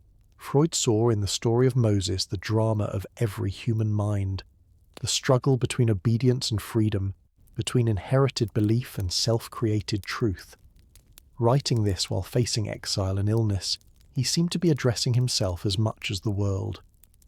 "We're made up," he wrote, "of the same stuff as our ancestors' myths." To read Freud on religion is to encounter a man wrestling with awe. He never lost his fascination with mystery. He simply refused to stop questioning it. Even in disbelief, he approached faith with the devotion of a pilgrim. His unbelief, paradoxically, was a kind of reverence, a faith in truth, in the courage to look directly at the unknown and still keep searching for meaning. In his final years, Freud began to see his own life as part of the story he had spent decades analyzing. He had dissected the human mind, but now his body forced him to confront mortality directly. The cancer that had gnawed at his jaw for years had become unbearable. Speaking and eating were agonizing, yet he continued to write and receive visitors. He would sit in his study surrounded by the small figures of ancient gods, silent companions who had watched over his long journey. Each statue, each artifact, seemed to him a fragment of eternity, a reminder that while the body decays, ideas endure. Freud faced death not with denial, but with clarity. He had spent his career exploring the instincts of life and destruction, and now he stood between them. His letters from this period are haunting in their calmness. He wrote of pain without sentimentality, of the body as a vessel slowly breaking apart. To him, death was not an enemy, but a final reconciliation, the closing of the circle between Eros and Thanatos. When one has lived fully, he told his doctor, one may die without regret. His courage moved those around him. Anna, his devoted daughter, never left his side, guiding him through the last months with quiet strength. She was not only his nurse, but the continuation of his thought, a bridge between generations of psychoanalysis. Even as his body failed, Freud's mind remained sharp. Visitors described him as frail but commanding, his eyes still alive with intensity. Writers, doctors, and admirers from across Europe came to pay their respects. Among them was the novelist H.G. Wells, who left astonished by Freud's humour and lucidity. He speaks of death, Wells wrote, as if describing a dream. Freud's study in London became a sanctuary of intellect, a place where conversation drifted easily from philosophy to poetry. Despite the pain, he maintained his lifelong discipline, reading, analysing, reflecting. His last book, Moses and Monotheism, published in 1939, was both a farewell and a confession. It revealed his obsession with memory, how nations and individuals alike reshape the past to survive the present. Writing it under the threat of Nazi persecution, Freud seemed to recognize himself in Moses, an exile leading a people toward truth, though knowing he would never reach the promised land.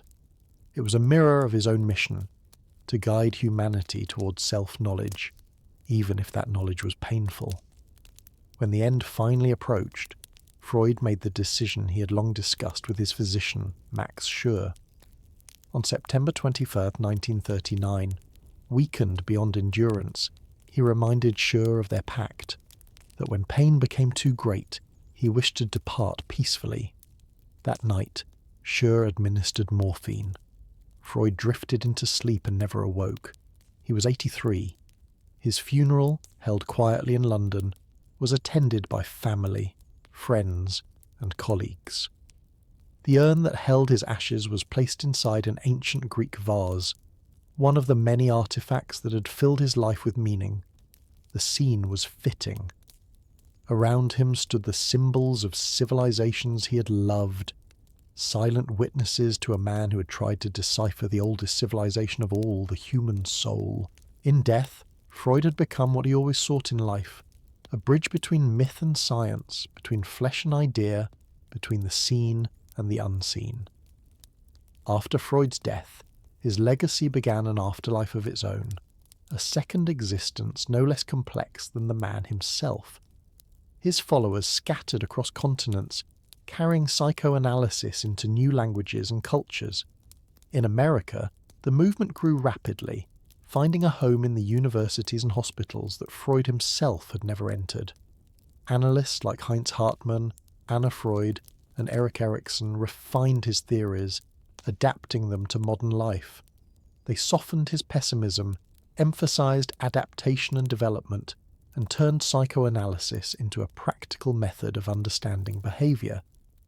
By mid-century, the talking cure had become a profession, and Freud's ideas, once dismissed as radical, had entered the mainstream of Western thought. Yet with success came distortion. In the United States, Freud's name became both sacred and misunderstood. His complex ideas were simplified into slogans. Tell me about your mother. Everything is about sex. Hollywood turned his theories into tropes. Magazines printed quizzes about dreams and desires. What had once been a revolutionary exploration of the human psyche became pop culture shorthand. Still, even in caricature, his presence persisted. He had made the unconscious fashionable. Meanwhile, in Europe, psychoanalysis retained its philosophical edge. Thinkers like Jacques Lacan and Melanie Klein pushed his theories into new territory. Klein explored the psychology of infants, showing that emotional life begins far earlier than Freud imagined. Lacan reinterpreted the unconscious through the structure of language, making Freud's work a foundation for modern philosophy, art, and even political theory. Across disciplines, from anthropology to literary criticism, Freud became a kind of Rosetta Stone for decoding meaning. His daughter Anna continued his legacy with devotion and originality. She focused on children, studying how the ego grows, how defense mechanisms form, and how early love shapes resilience. Her work turned Freud's abstract theories into compassionate practice, extending psychoanalysis beyond illness into education and care. Through her, the Freudian world gained warmth. While her father saw neurosis in repression, Anna saw potential in growth. But not all who followed were disciples. By the 1960s, Freud faced a new wave of rebellion. Feminists criticized his patriarchal assumptions. Existentialists rejected his determinism. Scientists accused him of unprovable speculation. Books like Jeffrey Masson's The Assault on Truth and Adolf Grünbaum's Foundations of Psychoanalysis questioned his methods and ethics. Yet even these critiques proved his endurance. No one could ignore him. Every argument about the mind in some way still revolved around him. Outside academia, his influence seeped quietly into therapy's everyday forms. Cognitive behavioral therapy, mindfulness, and trauma-focused approaches all owe something to Freud's insistence that inner life can be explored and transformed. His concept of talking through remains central to healing. The terms may have changed, but the act, the turning of feeling into speech, endures exactly as he conceived it. The Freud Museum in London became a pilgrimage site, attracting not only psychologists but poets, filmmakers, and wanderers. They walk through his study, inhaling the scent of tobacco still trapped in the wood, staring at the couch where countless confessions were spoken. There was something almost religious in the silence of that room. It felt like stepping into the mind's temple. And in that space, visitors often realized what Freud had always known, that every human life is a story, and that behind every story lies a mystery. The man who had sought to expose the mechanics of the mind had paradoxically restored its sacredness. As the 20th century gave way to the 21st, Freud's name became less a source of controversy and more a quiet foundation beneath modern psychology. His ideas, once radical, had blended into the background of everyday thought. Most people no longer spoke of the Oedipus complex or repression, but they spoke the language he invented, talking of self-awareness, childhood wounds, unconscious motives, and emotional defences as if these were ancient truths. It is easy to forget that before Freud, such language did not exist. He did not merely interpret the mind, he gave it vocabulary. In the modern world, however, the landscape of the psyche has changed. The couch has been replaced by video calls, analysis has been shortened to quick sessions and measurable goals. The long, meandering conversations Freud cherished have been replaced by therapies that promise results in weeks, not years. Many clinicians consider his methods outdated, too subjective, too slow, too poetic. Yet beneath the algorithms of modern treatment, his presence lingers. Every therapist who listens more than they speak, who searches for meaning beneath behaviour, owes something to him. Freud's belief that healing begins with dialogue remains the beating heart of mental health. Beyond therapy, his influence has taken strange and unexpected forms. In marketing, his nephew Edward Bernays transformed Freud's insights about desire into tools of persuasion, creating the modern world of advertising. Politicians learned to speak to emotion rather than reason, echoing the mechanisms of the unconscious. Freud's discovery that people are moved by hidden motives became a blueprint not only for healing minds, but for shaping societies. The same knowledge that freed individuals also gave power to manipulate them. It was the paradox of the modern era. Understanding the mind could both liberate and control it. In science, new disciplines arose to test his theories. Neuroscience mapped the brain's circuitry, proving some of his intuitions and disproving others. Memory was revealed to be more fragile than Freud believed, emotions more chemical than symbolic. Yet even the most advanced imaging machines could not erase the mystery he described. Data could show activity, but not meaning. No scan could interpret a dream. No algorithm could explain longing.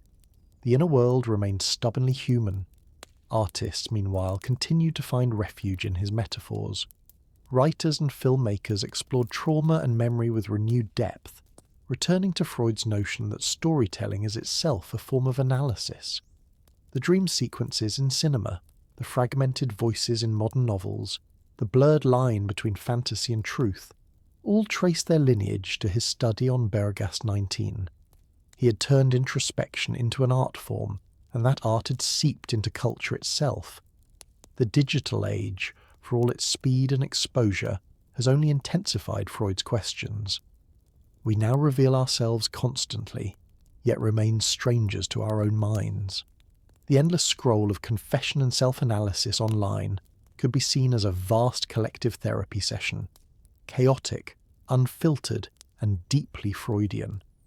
People post their joys, their heartbreaks, their fears, all seeking what Freud promised his patients over a century ago: understanding, empathy, release. And perhaps this is the final irony of his legacy. The man who taught the world that the unconscious speaks in disguise might smile to see his theories alive in memes, movies, and late-night reflections on glowing screens. We have not outgrown him. We have simply absorbed him. The father of psychoanalysis has become the ghost in the machine, the quiet voice still asking, beneath all our noise, "What are you really trying to say?" In the decades since his passing, Freud's image has shifted from controversial scientist to cultural ancestor, a figure whose influence feels less like doctrine and more like atmosphere. His thought has seeped so deeply into the soil of modern life that it is almost invisible. When a film shows a character haunted by their past, when a song confesses hidden longing, when a child learns that feelings matter as much as facts, Freud is there, quietly shaping perception. His discoveries have outlived his errors. The details of his theories may have faded, but the spirit of his inquiry remains alive wherever human beings search for meaning inside themselves. The irony of Freud's journey is that a man so skeptical of immortality achieved it through ideas. He never believed in a soul that survived death, yet his own intellect continues to wander through time, whispering across generations. Each era finds a new version of him, the daring explorer of the mind, the repressive patriarch, the poetic philosopher, the flawed genius. He exists in fragments, refracted through the very psyche he studied. In that sense, Freud became his own metaphor, a man divided, interpreted endlessly, never wholly known. Scholars today approach him with both reverence and caution. They dissect his methods, comparing them to neuroscience, or place him in the lineage of storytellers rather than scientists. Some celebrate his audacity, others his mistakes. Yet nearly all agree that he changed the texture of human self-awareness. Before Freud, emotion was seen as weakness. Afterward, it became data, insight, truth. He did not erase pain, but he gave it a language, and through language, dignity. That transformation is not undone by criticism. It is part of the foundation of modern humanity. In the classroom, Freud is taught alongside Shakespeare, Nietzsche, and Darwin, another name on the list of those who altered how we see ourselves. His vision connected biology to myth, science to story, reason to dream. He forced people to admit that knowledge is not always comfortable, that understanding can wound before it heals. It was a bold and unsettling gift, one the world is still learning to accept. His critics often asked, what is left of Freud when his theories fail? The answer may be simple: curiosity, the courage to look inward, the refusal to take the surface as final. These qualities endure even when his concepts are revised or rejected. Every therapist who sits in silence while another person speaks is, knowingly or not, continuing his experiment. Every writer who searches their memory for truth repeats his method. Every person who pauses to ask, "Why did I do that?" steps briefly into his world. Freud's last home in Hampstead remains a place of pilgrimage. The couch, the figurines, the books, all remain as he left them, suspended in time. Visitors enter quietly, almost reverently, as though approaching the threshold of another consciousness. The room carries a strange stillness, a gravity that transcends history. Standing there, one senses not the certainty of science, but the mystery of being. It is a reminder that Freud's true subject was never illness or theory, but life itself, the wild, contradictory, dreaming life that no formula can contain. And so, as the modern world continues to race toward precision and speed, Freud endures in his own slow way, inviting us to pause, to think, to feel. He remains the quiet voice asking what lies beneath our progress, what price we pay for forgetting to listen. More than a century after the interpretation of dreams, Freud's voice still echoes softly in the background of modern life. He belongs not only to history but to the present, woven into the vocabulary of our emotions, the architecture of therapy, the way we tell stories about ourselves. Though science has moved beyond many of his claims, his central question remains alive. What forces move us when we believe we are in control? It is a question as urgent now as it was in Vienna in 1900, when a young doctor first dared to listen to the unconscious. The age of data has replaced the couch with algorithms, yet the psyche refuses to be quantified. Machines can predict behavior, but not longing. They can read faces, but not dreams. Freud would have recognized the paradox, that even surrounded by infinite information, humanity still yearns for meaning. The same instincts he described, eros and thanatos, love and destruction, now play out on global scales, in the dance between connection and chaos that defines the digital world. In a sense, civilization continues its analysis, struggling to reconcile freedom with restraint, reason with desire. Modern culture has turned self-examination into a ritual.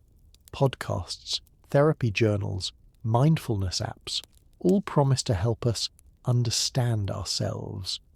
Yet beneath the surface, the questions remain the same ones Freud asked. What do we truly want? Why do we repeat what hurts us? What are we afraid to admit? He might have smiled at our endless self-analysis, amused that his once radical idea has become a daily habit. But he would have warned us too that introspection without honesty becomes performance. True understanding, he believed, begins only when we stop trying to appear well-adjusted and start listening to what disturbs us. The cultural world continues to keep his flame alive. Novelists still write in the language of repression and memory. Filmmakers still frame the unconscious in dreamlike images. Psychologists still debate his theories in lecture halls. Even neuroscience, despite its precision, circles around his intuition that consciousness is only the surface of something vast and ancient. Freud may no longer be the undisputed father of psychology, but he remains its restless spirit, the reminder that the mind, like history, is never finished. His personal story, too, has taken on a symbolic weight. The boy from Freiburg who sought knowledge became a man who changed the world, not by conquering land or building empires, but by daring to look inward. His courage lay in curiosity, in his refusal to accept that the soul was unknowable. He entered the darkness not to banish it, but to understand it. In that, he gave humanity permission to do the same, to approach its fears not with denial, but with compassion. Perhaps that is the truest measure of his legacy, that each time someone chooses reflection over reaction, dialogue over silence, or empathy over judgment, They participate in the quiet revolution he began. Freud did not promise salvation, only awareness. Yet awareness, in its simplest form, is a kind of light. The one that flickers within every human being who dares to ask why. Standing at the edge of his long story, one sees not a prophet or a saint, but a mirror. Freud reminds us that beneath our progress, our technology, and our reason, the same ancient forces still whisper. The mind remains a mystery, its depths endless. And perhaps that is exactly as it should be. For as long as there are dreams, there will be questions. And as long as there are questions, Freud will never be entirely gone.